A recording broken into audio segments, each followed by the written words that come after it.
Hello. Hello. Can I speak to Eleanor, please? This is Eleanor speaking. Hi. My name is Jan. I'm calling about the car that was advertised on the notice board in the Student Union building. Is it still for sale? Yes, it is. Your ad says it's a 1985 Celica, in good condition. It's old, but it has been well looked after. My family has had the car for 10 years. I'm just the third owner and my mother had it before me, so we know its history. We've got all the receipts and records.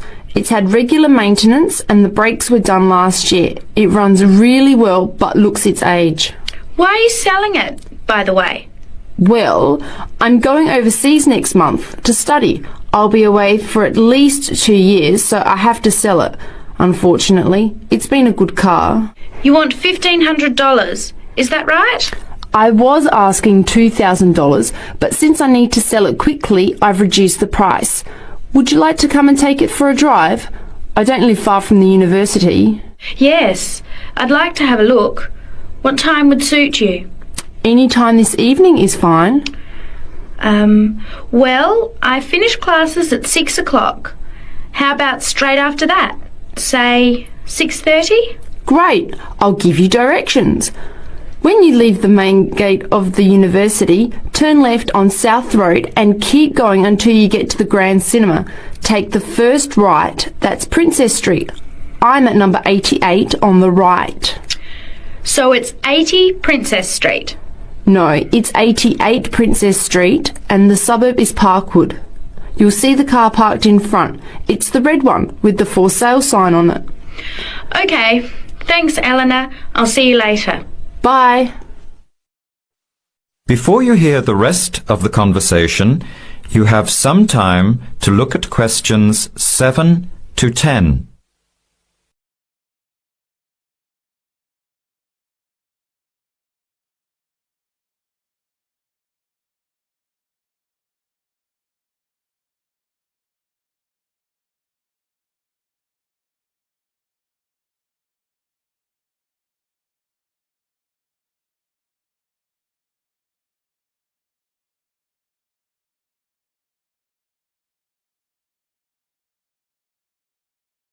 Now listen carefully and answer questions 7 to 10. Later that day, at the university, Jan meets up with her friend Sam and tells him about the car. Hi Sam. Hey Jan, what's happening? I'm glad I ran into you. I've decided I have to get a car. You're gonna buy a car? Do you really need one? I'd probably still be driving except that my car broke down last year. Instead of getting another one, I just moved closer to the university and went back to riding a bike. Better for the environment, better for my health, and I save a lot of money. Did it really cost that much? Well, when you think of registration, insurance, rising petrol costs, parking plus maintenance and repairs, it adds up. I know it's going to be expensive, but I really need my own transportation. It takes half an hour by bus each way to university as it is. But now I'm working at night in the city. There's no way I want to hang around waiting for a bus late at night, then walk 3 blocks home alone. Hey, I think you've got a point there. So what kind of car are you looking at? It's an 85 Celica, same kind as I used to have. The owner's asking $1,500. That's pretty old. How many kilometres has it done? You know, I forgot to ask. I'll have to check tonight when I go to see it. Would you be able to come with me to have a look at about 6:30? Sure, I'll come, but I don't know a lot about cars. I do know one thing though. I wouldn't buy an old car without having a mechanic look at it first. That's a good idea. But won't it cost a lot? Not really. You can get a check done through the Automobile Association for $80 and it comes with a report on the condition of the car. It can save you a lot of money in the long run. I'll keep that in mind. So we have to get to Parkwood at 6:30. Do you want to take the bus? It goes straight down South Road every 15 minutes. Or maybe we could walk. I don't think it's that far. Actually, I could borrow my roommate's motorbike for an hour or so. He's working all evening in the library. Do you think he'd mind? No way. He owes me a favour or two. Okay, great. See you at 6, outside the student centre. That is the end of part 1. You now have half a minute to check your answers.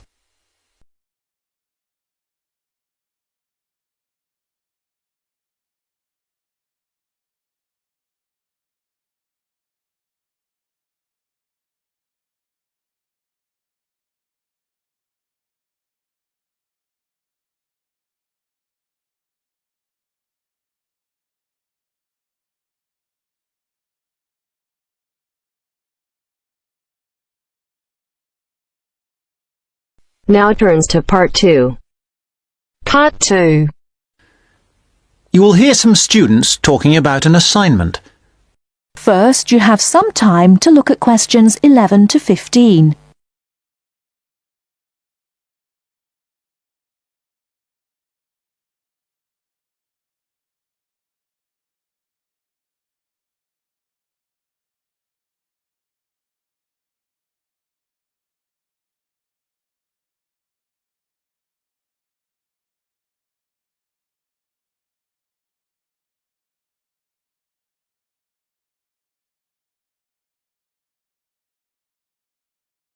Now, listen carefully and answer questions 11 to 15. Hello, Tom. Hello, Anne. What have you been doing? Oh, just sitting around, catching up with some reading. I've had a great time. You know we're doing this assignment on... what is it? Museums, their costs and benefits. That's right. Well, I've been to the Sandgate Museum. It was really good. These local museums are really interesting because they connect people with the history of one special place.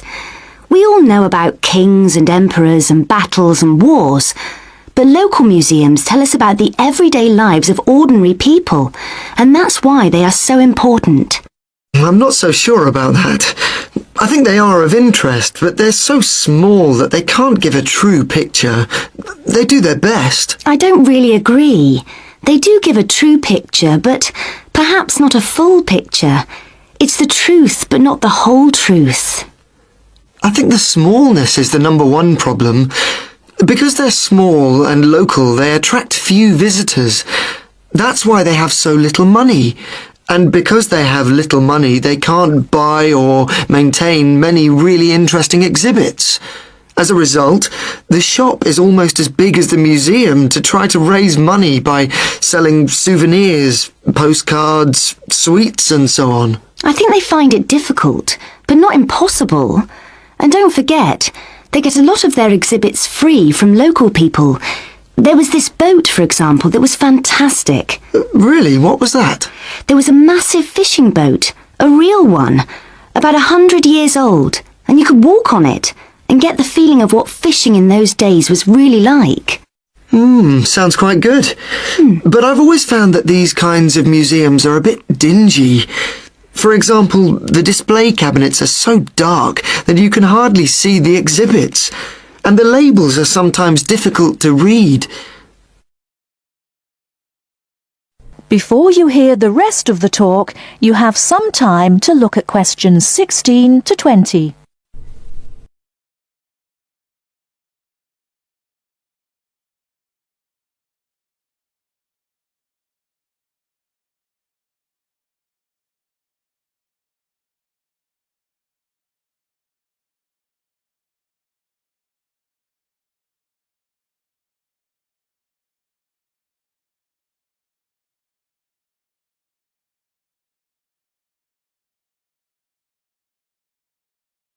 Now listen and answer questions 16 to 20.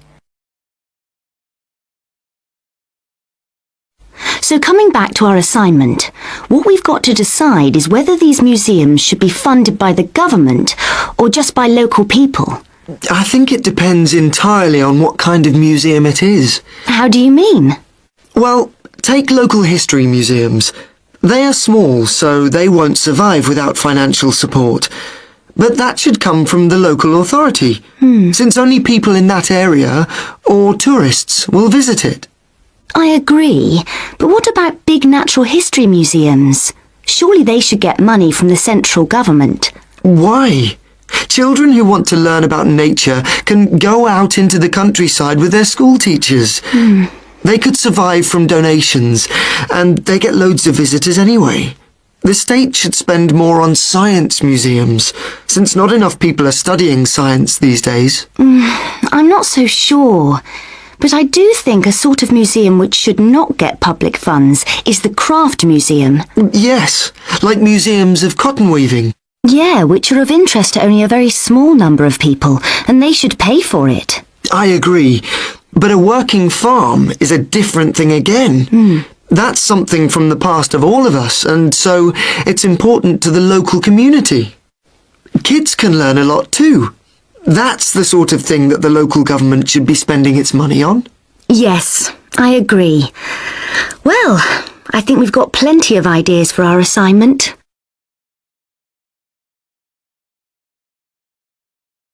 That is the end of part 2. You now have half a minute to check your answers.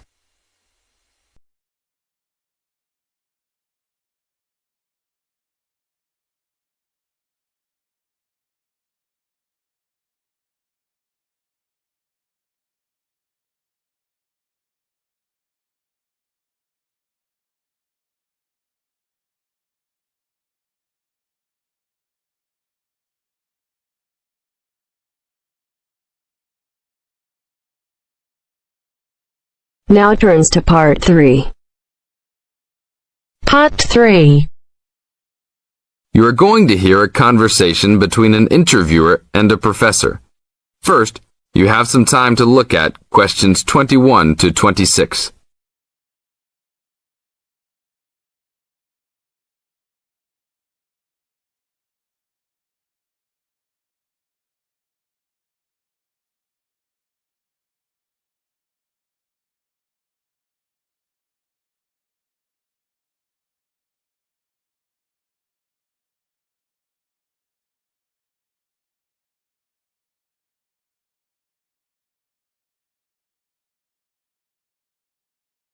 Now listen to the tape and answer questions 21 to 26.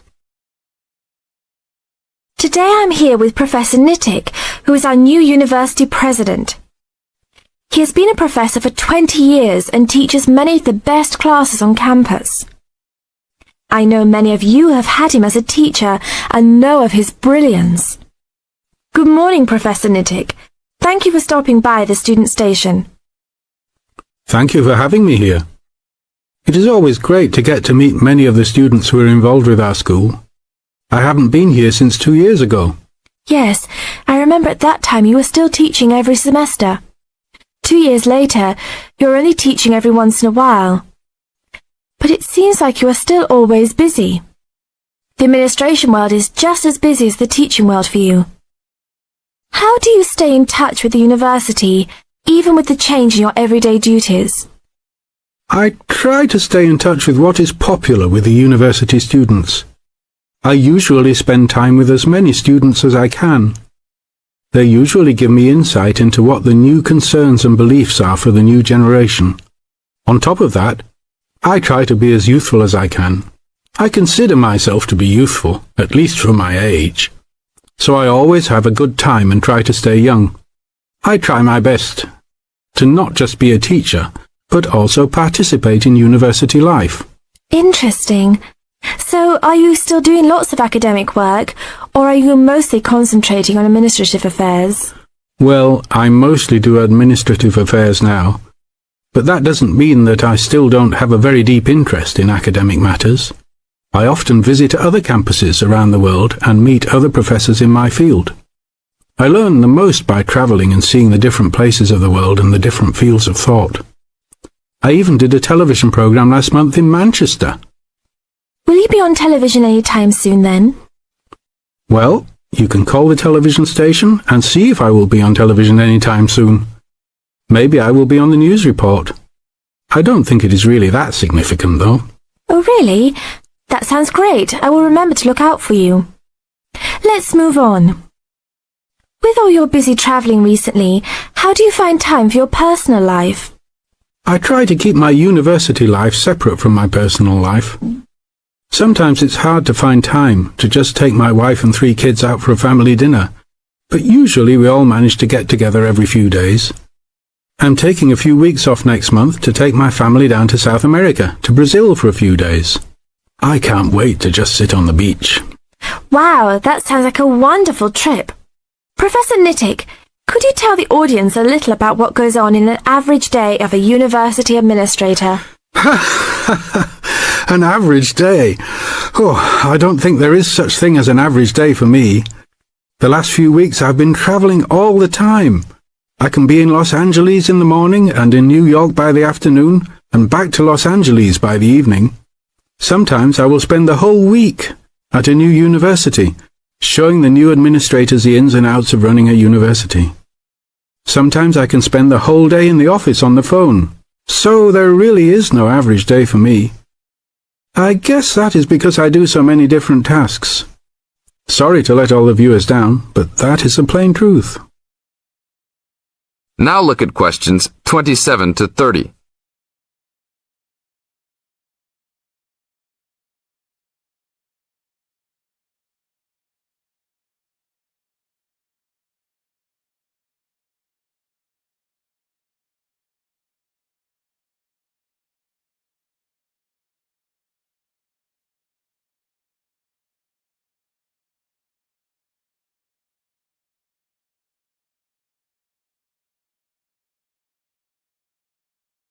Now listen to the tape and answer questions 27 to 30. Well, I guess I can sum it up for them. You are a busy man. That is probably a good description. So, are there any immediate plans for the coming few weeks? Well, I'm in Los Angeles for the next 2 days, and then I fly to Colorado to meet a new prospective professor for our university. I will be in Colorado for about a week. Then I go to Japan for the next 10 days to meet with our university branch in Japan about record sales there. After that, I return to Los Angeles for a week, just in time for the graduation of the class of 2001. There you have it, my next month's schedule. Thank you very much, Professor Nittick. I always enjoy having you on our show. We hope to have you back on our show next time.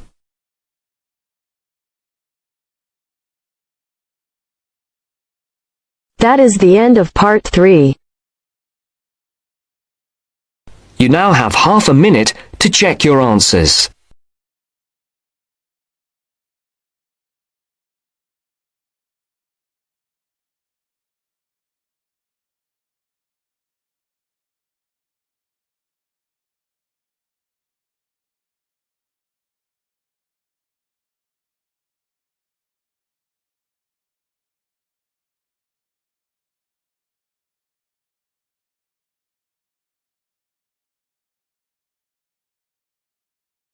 Now turns to part 4. Part 4. I've asked you here just to remind you about this Friday's field trip. First, you have some time to look at questions 31 to 40.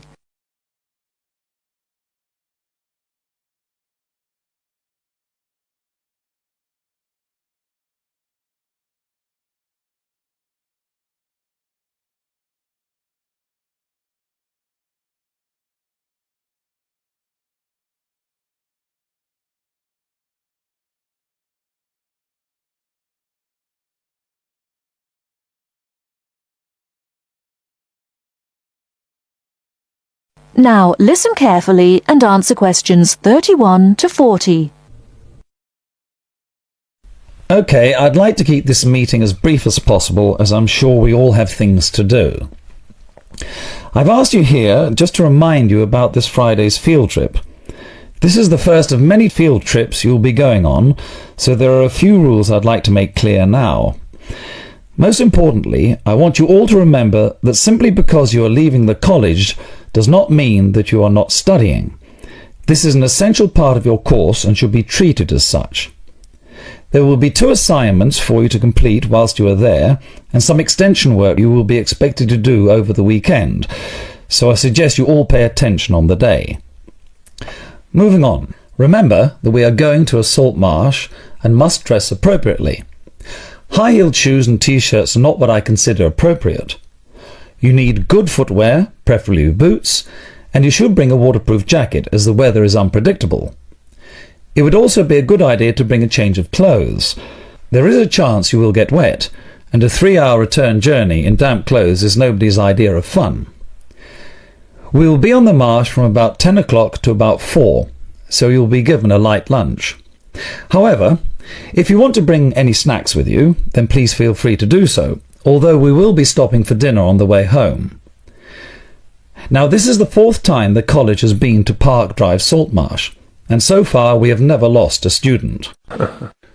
However, remember that there are 28 people going, and if you are late, you will be keeping myself and your colleagues waiting, and at that time in the morning you will not find me very forgiving. Please try to arrive a few minutes before 7. If you are not here on the hour, you risk being left behind.